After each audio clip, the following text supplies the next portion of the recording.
السلام علیکم everyone, welcome to healthy eating tips. آج میں کوئی ریسیپی یا ہیلتھی ٹپس شیئر کرنے نہیں جا رہی، بلکہ آج کا ہمارا ٹاپک ہے رمضان المبارک میں کھانے پینے کا اسراف۔ سائنس تو آج بتاتی ہے کہ کم کھانا صحت ہے، لیکن ہمارے مذہب اسلام نے یہ بات 1400 سال پہلے بتا دی تھی۔ کھانے پینے کا اسراف چاہے رمضان المبارک میں ہو یا دوسرے دنوں میں، آئیے دیکھتے ہیں قرآن و حدیث کی روشنی میں ایسے لوگوں کے لیے کیا حکم آیا ہے اور کھانے پینے کے کیا آداب بتائے گئے ہیں۔ ہر چیز میں اسراف اور فضول خرچی مذموم اور ممنوع ہے، اور خاص کر کھانے پینے میں اور بھی زیادہ۔ اللہ سبحانہ و تعالی کا فرمان ہے، کھاؤ پیو اور اسراف اور فضول خرچی نہ کرو، یقیناً اللہ تعالیٰ اسراف کرنے والوں سے محبت نہیں کرتا۔ اور نبی مکرم صلی اللہ علیہ وآلہ وسلم نے کچھ اس طرح فرمایا، آدمی کے لیے سب سے برا برتن اس کا بھرا ہوا پیٹ ہے۔ ابن آدم کو زندہ رہنے کے لیے چند لقمے ہی کافی ہیں۔ اگر وہ ضروری بھرنا چاہے تو پیٹ کے 3 حصے کرے، ایک کھانے کے لیے، ایک پینے کے لیے اور ایک حصہ سانس لینے کے لیے۔ حضرت عبداللہ بن عباس رضی اللہ تعالی عنہ کہتے ہیں کہ رسول اللہ صلی اللہ علیہ وسلم اور آپ کے گھر والے مسلسل کئی راتیں خالی پیٹ گزار دیتے تھے اور رات کا کھانا نہیں پاتے تھے، اور ان کی اکثر خوراک جو کی روٹی ہوتی تھی۔ اللہ سبحانہ و تعالیٰ کا فرمان ہے، اے ایمان والو، جو پاکیزہ چیزیں ہم نے تم کو عطا فرمائی ہیں ان کو کھاؤ، اور اگر خدا ہی کے بندے ہو تو اس کی نعمتوں کا شکر بھی ادا کرو۔ قرآن کریم کی اس آیات میں پاکیزہ چیزوں کا ذکر ہوا ہے۔ یہ پاکیزہ چیزیں نیچرل فوڈز کو کہا گیا ہے، جو حلال طریقے سے حاصل کی گئی ہوں اور ہماری باڈی کے لیے ہیلتھی ثابت ہوں، جیسا کہ fruits, vegetables, lean protein, healthy fats, whole grain, seafood, nuts and legumes وغیرہ۔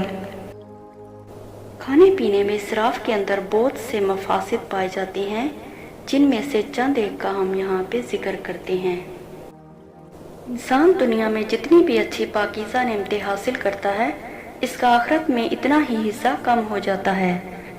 امام حاکم رحمہ اللہ سے بیان کیا گیا ہے کہ رسول اکرم صلی اللہ علیہ وسلم نے فرمایا، دنیا میں زیادہ پیٹ بھر کر کھانے والے روز قیامت سب سے زیادہ بھوکے ہوں گے۔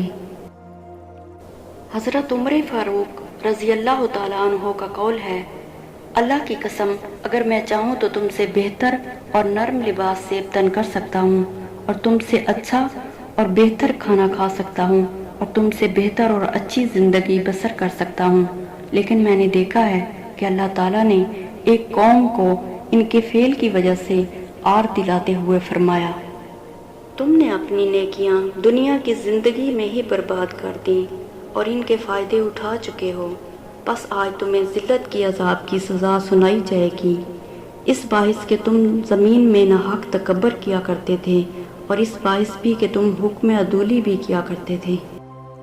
یہ بھی ہے کہ زیادہ کھانے پینے کی وجہ سے انسان بہت ساری اطاعت کرنے سے مشغول ہو جاتا ہے اور کما حق کا اطاعت نہیں کر سکتا، مثلاً قرآن مجید کی تلاوت وغیرہ۔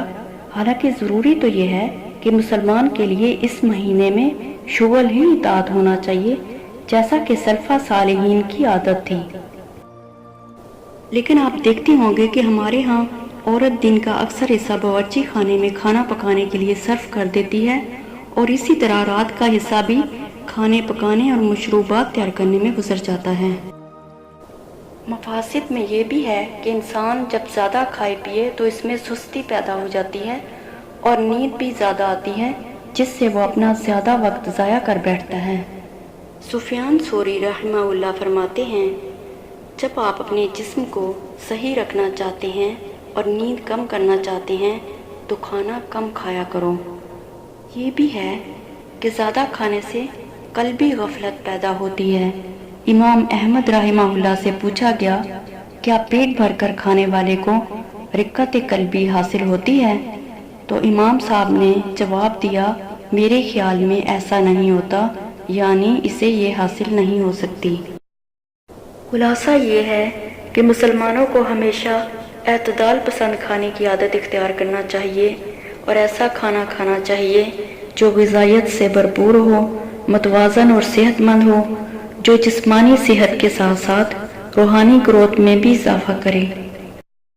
قرآن و حدیث کی روشنی میں چند اہم معلومات تھی جو میں نے آپ لوگوں کے ساتھ شیئر کرنا ضروری سمجھی۔ آئی ہوپ آپ کو یہ انفارمیشن اچھی لگی ہوں گی۔